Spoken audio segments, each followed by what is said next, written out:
Hello नमस्कार दोस्तों, मैं राजीव कुमार आप सभी को आरबीए स्टडी पॉइंट पर हार्दिक स्वागत करता हूं। आशा करता हूं कि आप लोग अच्छे होंगे। तो आज हम पढ़ना स्टार्ट करते हैं। 12 सितंबर 2023 का करंट अफेयर, यानी आज हम पढ़ना स्टार्ट करेंगे 12 सितंबर 2023 का करंट अफेयर। तो चलिए आप लोगों का फिर से स्वागत करते हैं डेली करंट अफेयर के इस सीरीज में। तो आज हम पढ़ना स्टार्ट करेंगे। पहले डे का क्या करेंगे, 12 तारीख के जितने भी करंट अफेयर होंगे उसके वन लाइनर वे में पढ़ेंगे।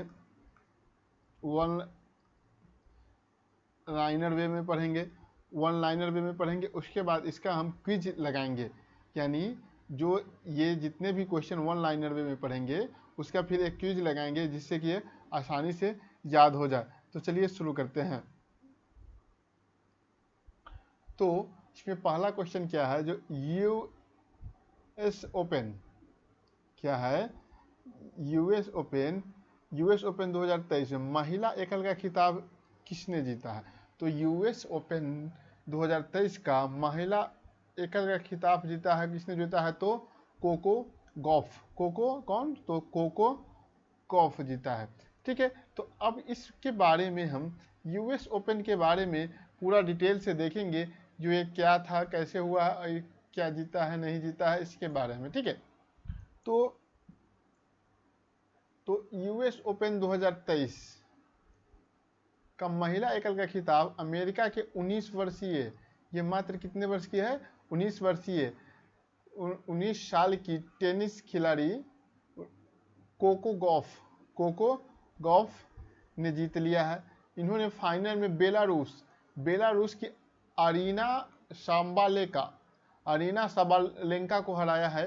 किसको हराया है, तो अरीना साबालेंका को हराया है। ठीक है, को शिकस्त देकर यह खिताब अपने नाम किया है।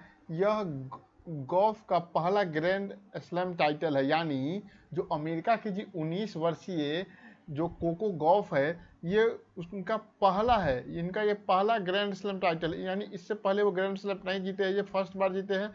और वो भी कितना वर्ष में, तो मात्र 19 वर्ष में। पहला सेट हारने के बाद उन्होंने शानदार वापसी करते हुए फाइनल में जीत हासिल किया। यानी जो कोको गॉफ है वो पहला सेट में हार गई थी, लेकिन आगे चल करके ये फिर जीत हासिल की है। क्या किया है, तो जीत हासिल किया है। ठीक है, किसको हराया है, तो ये रखें बेलारूस के किसको, अरीना साबालेंका को हराया है। अमेरिकन यूएस ओपन महिला में कौन हराया है, तो कोको गॉफ के द्वारा हराया गया है। ठीक है, नेक्स्ट देखते हैं। नेक्स्ट क्वेश्चन है मेरा कि वर्ष 2022 का शांति स्वरूप भटनागर पुरस्कार, वर्ष 2022 का शांति स्वरूप भटनागर पुरस्कार के लिए कितने वैज्ञानिक को चुना गया है। तो इसमें चुना गया है कितने को, तो 12 वैज्ञानिक को चुना गया। शांति स्वरूप भटनागर पुरस्कार के लिए कितने वैज्ञानिक को, तो 12 वैज्ञानिक को चुना गया। वर्ष 2022 के शांति स्वरूप भटनागर पुरस्कार के लिए 12 वैज्ञानिक को चुना गया है। शांति स्वरूप भटनागर विज्ञान के क्षेत्र का शीर्ष पुरस्कार है। ये 12 वैज्ञानिकों को 7 श्रेणियों में पुरस्कार प्रदान किया जाएगा। ठीक है, ये ध्यान रखना है, शांति स्वरूप भटनागर पुरस्कार है जो ये 12 वैज्ञानिकों कितने क्षेत्र में, तो 7 क्षेत्र में दिया जाएगा। ठीक है, ये बात आप ध्यान रखेंगे।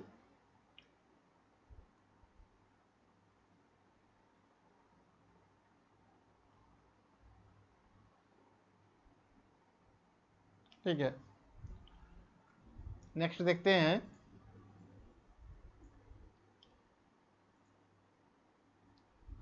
नई दिल्ली क्या है, नई दिल्ली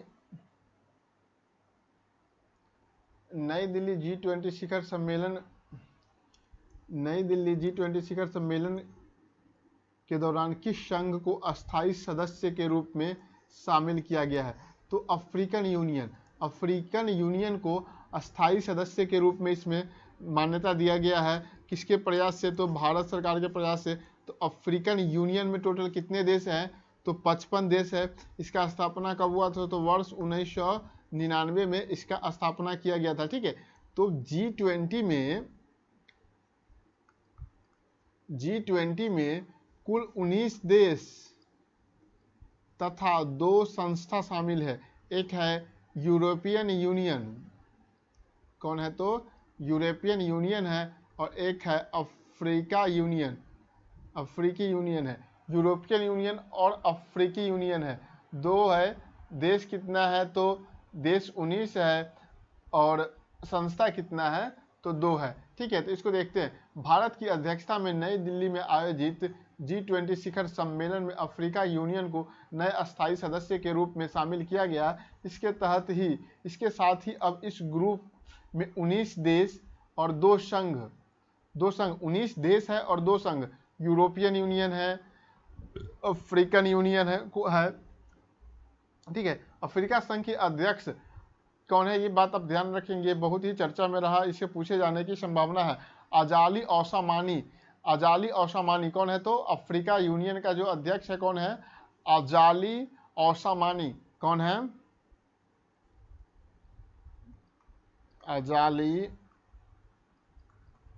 ओसामानी कौन है, तो अजाली ओसामानी है, जिस सम्मेलन में शामिल होकर सदस्यता ग्रहण की है। अफ्रीका यूनियन एक महाद्वीपीय संघ है जिसमें अफ्रीका महाद्वीप के 55 देश शामिल है। इसकी स्थापना कब किया गया था, तो 1999 में इसकी स्थापना किया गया था। अफ्रीकन यूनियन की स्थापना कब हुआ है, तो अफ्रीकन यूनियन की स्थापना हुआ है 1999 में। इसमें टोटल कितने देश हैं, तो 55 देश हैं। ये बात आप ध्यान रखेंगे, यानी अफ्रीकन यूनियन में टोटल कितने देश है, तो 55 देश है। ये बात आप ध्यान रखेंगे। चलते हैं अब नेक्स्ट स्लाइड पे।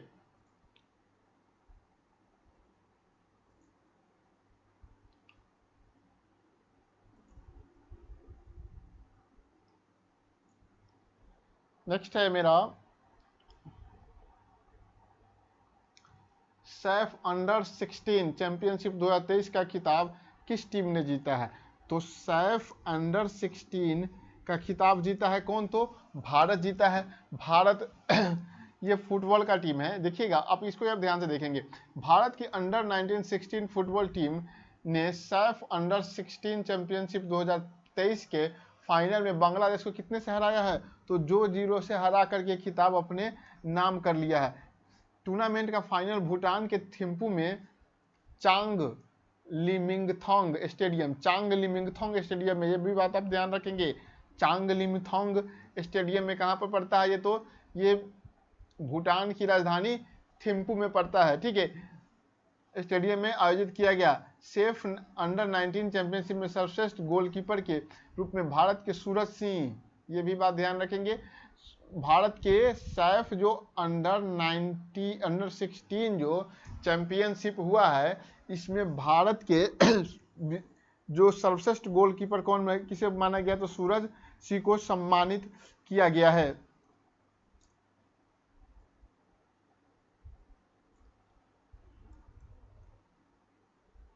नेक्स्ट मेरा क्वेश्चन है,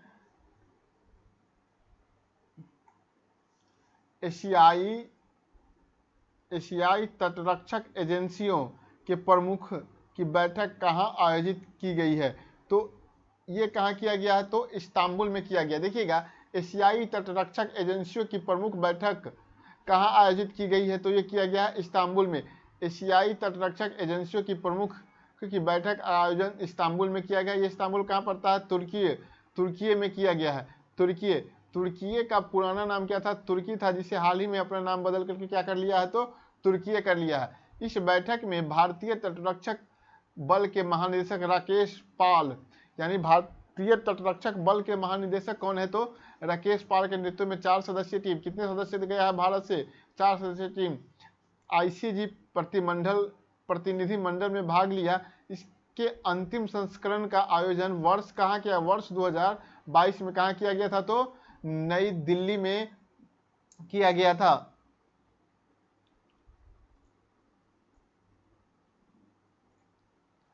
नेक्स्ट है नई दिल्ली G20 शिखर सम्मेलन के दौरान भारत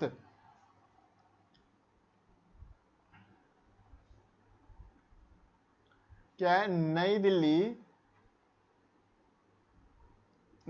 G20 शिखर सम्मेलन के दौरान भारत ने G20 की अध्यक्षता किस देश को सौंपी है? तो भारत ने G20 की अध्यक्षता किसको सौंपी है? तो ब्राजील को सौंप दिया है। किसको सौंपा है? ब्राजील को सौंपा। नई दिल्ली G20 शिखर सम्मेलन के दौरान पीएम मोदी ने G20 की अगली अध्यक्षता की जिम्मेदारी ब्राजील को सौंप दी है। यानी जो 2024 में G20 की अध्यक्षता कौन करेगा? तो करेगा ब्राजील करेगा, ठीक है। और 2023 में कौन किया है? तो अपना देश इंडिया किया है, यानी भारत किया है। और 2022 में इसकी अध्यक्षता इंडोनेशिया के द्वारा किया गया था। ये बात आप ध्यान रखेंगे। 2022 में किसके द्वारा? इंडोनेशिया के द्वारा। 2023 में इंडिया में नई दिल्ली में, 2024 में ब्राजील में किया गया, ठीक है। तो ब्राजील को सौंप दिया। पीएम मोदी ने ब्राजील के राष्ट्रपति लुइज इनासियो लूला डी सिल्वा, आप केवल ये भी याद रखेंगे लूला डी सिल्वा, ब्राजील के राष्ट्रपति कौन है? लूला डी सिल्वा को अध्यक्ष पद की औपचारिक जिम्मेदारी सौंप दी और हर संभव मदद की बात कही। भारत ने पिछले साल 1 दिसंबर को उस समय अध्यक्ष रहे इंडोनेशिया से G20 की अध्यक्षता ग्रहण की थी। भारत अभी 30 नवंबर तक G20 का अध्यक्ष रहेगा। यानी जैसे ही 1 दिसंबर आएगा, 1 दिसंबर को किसके पास अध्यक्षता चला जाएगा? तो वो चला जाएगा ब्राजील के पास। ब्राजील से पहले भारत, भारत से पहले इंडोनेशिया के पास अध्यक्षता थी। इस बात को आप ध्यान रखेंगे। क्वेश्चन नंबर 7 क्या कह रहा है? ये कह रहा है कि यूएस ओपन 2023 में पुरुष एकल का खिताब जीतने वाले नोवाक जोकोविच किस देश के खिलाड़ी है? ठीक है, जहां नोवाक जोकोविच किस देश के खिलाड़ी है? तो नोवाक जोकोविच किस देश से रिलेटेड है? तो सर्बिया से। सर्बिया के नोवाक जोकोविच ने न्यूयॉर्क के प्लासिंग मीडोज में फाइनल में डेनियल मेदवेद किसको हराया है? तो डेनियल मेदवेद को हराकर अपना चौथा यूएस ओपन पुरुष एकल का खिताब जीता है। यानी सर्बिया के नोवाक जोकोविच किसको हराया है? तो डेनियल मेदवेद को हराकर चौथा यूएस ओपन विश्व पुरुष एकल का खिताब जीता है। यह उनका 24वां ग्रैंड स्लैम खिताब है। जोकोविच 2008 ऑस्ट्रेलिया ओपन में फ्रांस के जो विल्फ्रेड सोंग को 4-6, 6-4 और 6-3, 7-6 से हराकर अपना पहला बड़ा खिताब जीता था। ठीक है, तो यहाँ पर ये आपको 4-2, 4-6 ये सब नहीं याद रखना है। केवल आपको ये याद रखना है जो नोवाक जोकोविच अपना पहला खिताब किसको हराकर जीता था?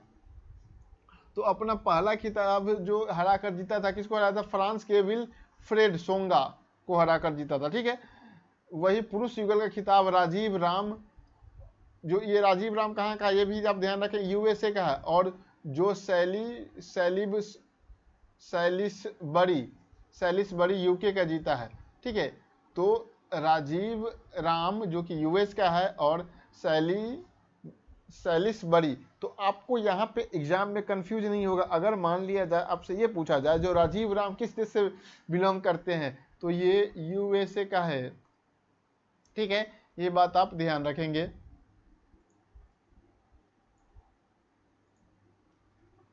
नेक्स्ट है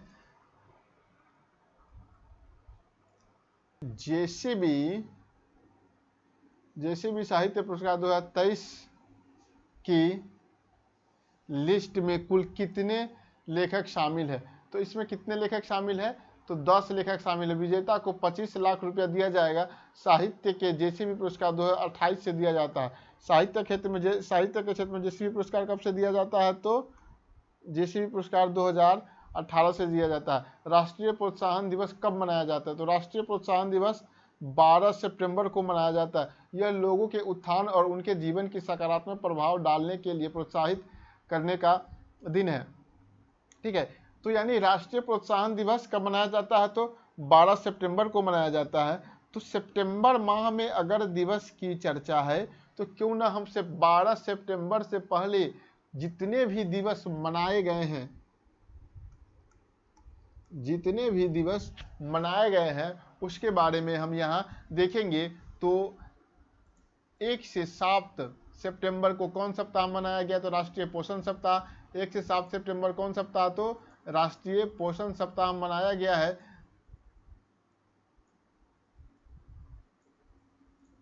1 से 7 सितंबर कौन? तो राष्ट्रीय पोषण सप्ताह। 2 सितंबर को विश्व नारियल दिवस, 2 सितंबर को विश्व नारियल दिवस, 5 सितंबर को शिक्षक दिवस, 5 सितंबर को अंतर्राष्ट्रीय दान दिवस और 7 सितंबर को ब्राजील का स्वतंत्रता दिवस मनाया गया है। 8 सितंबर को विश्व साक्षरता दिवस मनाया गया है। वही 8 सितंबर को भौतिक चिकित्सा दिवस भी मनाया गया है, भौतिक चिकित्सा दिवस भी मनाया गया है। और 9 सितंबर को world first aid day, world first aid day कब मनाया गया है? तो 9 सितंबर को मनाया गया है। और 10 सितंबर को आत्महत्या रोकथाम दिवस मनाया गया है और 12 सितंबर को प्रोत्साहन दिवस मनाया गया है। ये याद रखेंगे। जैसे ही किसी भी दिन अगर दिवस की जहां चर्चा होगी वहां पर हम उस मंथ में उस दिन से पहले तक जितने भी दिवस मनाया जाएगा उसके बारे में हम चर्चा कर लेंगे, तो आसानी से आपको ये याद हो जाएगा। ठीक है, तो एक दिवसीय अंतर्राष्ट्रीय क्रिकेट में सबसे तेज 2000 रन बनाने वाले बल्लेबाज कौन है? तो ये बने हैं बाबर आजम।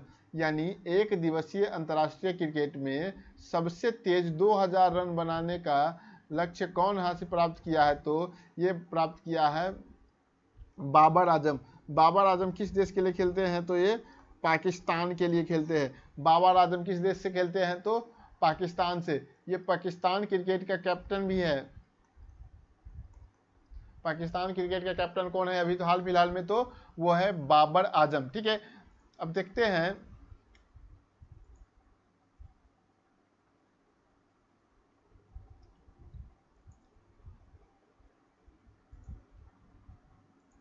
ठीक है, तो यहाँ पर अब 12 सितंबर के जितने भी करंट अफेयर जो हम पीछे वन लाइनर या सब्जेक्टिव फॉर्म में पढ़े हैं उसके बारे में यहाँ पे ऑब्जेक्टिव दिया हुआ है। जिससे यूएस ओपन 2023 का महिला एकल का खिताब किसने जीता है? तो कोको गॉफ ने जीता है, कोको गॉफ जीता है।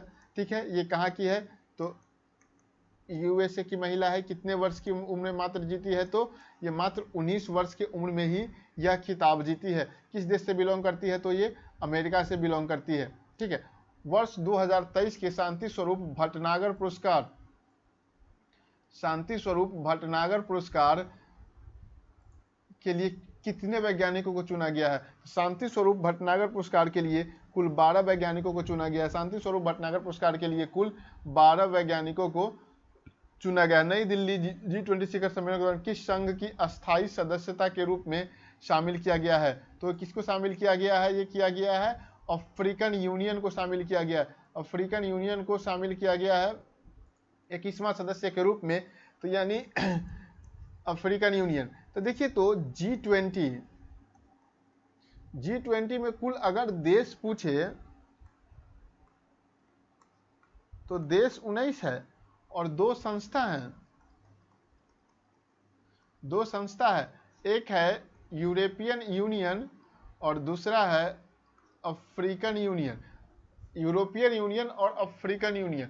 ठीक है, तो अफ्रीकन यूनियन की स्थापना कब किया गया था? तो 1999 में किया गया था। इसमें कितने देश शामिल हैं? तो इसमें 55 देश शामिल है। क्योंकि ये हाल ही फिलहाल में अफ्रीकन यूनियन चर्चा में है तो इसके बारे में क्वेश्चन यहाँ से पूछे जाने की संभावना ज़्यादा बनती है।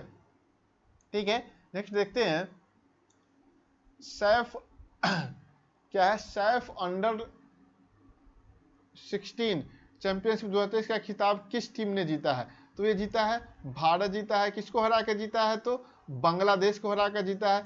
कहाँ हुआ है? तो भूटान में हुआ है। ठीक है, भूटान में हुआ है। भूटान की राजधानी क्या है? तो भूटान की राजधानी थिम्पू है। भूटान की राजधानी थिम्पू है। और यहाँ की मुद्रा क्या है? तो यहाँ की मुद्रा है न्यूगल्ट्रम। न्यूगल्ट्रम, यहाँ की मुद्रा क्या है? न्यूगल्ट्रम है। भूटान की मुद्रा न्यूगल्ट्रम है। और भूटान कितने पड़ोसी देशों से अपना सीमा साझा करता है? तो भूटान अपना सीमा साझा करता है इंडिया से और चाइना से। इंडिया और चाइना से अपना बॉर्डर साझा करता है। एशियाई तटरक्षक एजेंसी के प्रमुख की बैठक कहाँ आयोजित किया गया है?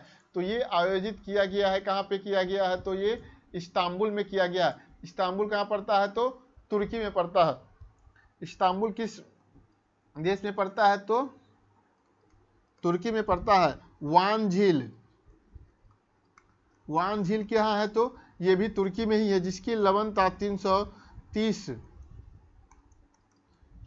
है। वान झील की लंबाई 330 है, जो कि पूरी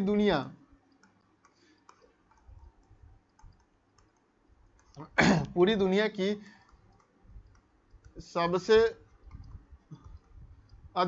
सबसे अधिक खारे पानी की झील है। सबसे अधिक खारे पानी की झील है कौन है? तो वान झील है। सेकेंड नंबर पे आता है मृत सागर झील।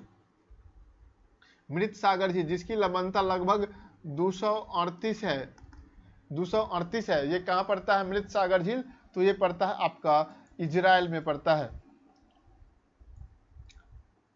नई दिल्ली G20 शिखर सम्मेलन के दौरान भारत G20 की अध्यक्षता किस देश को सौंप दिया है? तो ये किसको सौंपा है? तो ब्राजील को सौंपा है। ठीक है, तो यहाँ पर देखिएगा इंडोनेशिया G20 की अध्यक्षता कब किया था? तो ये किया था 2022 में। 2023 में कौन किया है? तो भारत किया है। यहाँ हाल ही में ये भारत शब्द बहुत ही चर्चा में रहा है, क्योंकि इंडिया जो लिखा जाता था वहां पे डायरेक्ट लिखा गया था प्रेसिडेंट ऑफ भारत।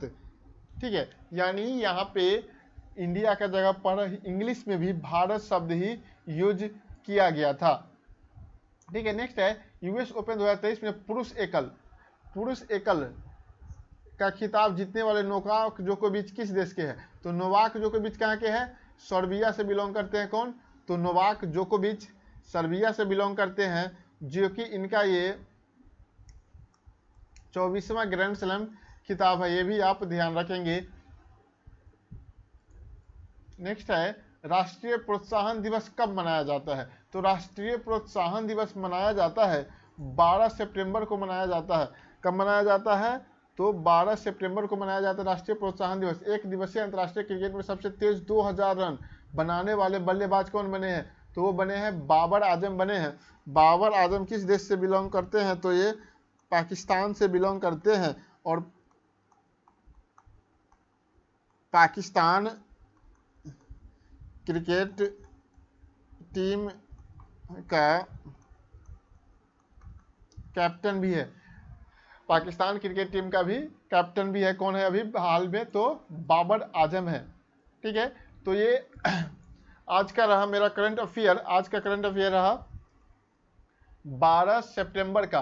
ठीक है, अगर आप इसका PDF डाउनलोड करना चाहते हैं तो आप मेरे टेलीग्राम चैनल से लोड कर सकते हैं, वहाँ ये आसानी से उपलब्ध है। अगर आपको ये वीडियो अच्छा लगता है तो लाइक, शेयर और सब्सक्राइब करना ना भूलें। जय हिंद, जय भारत।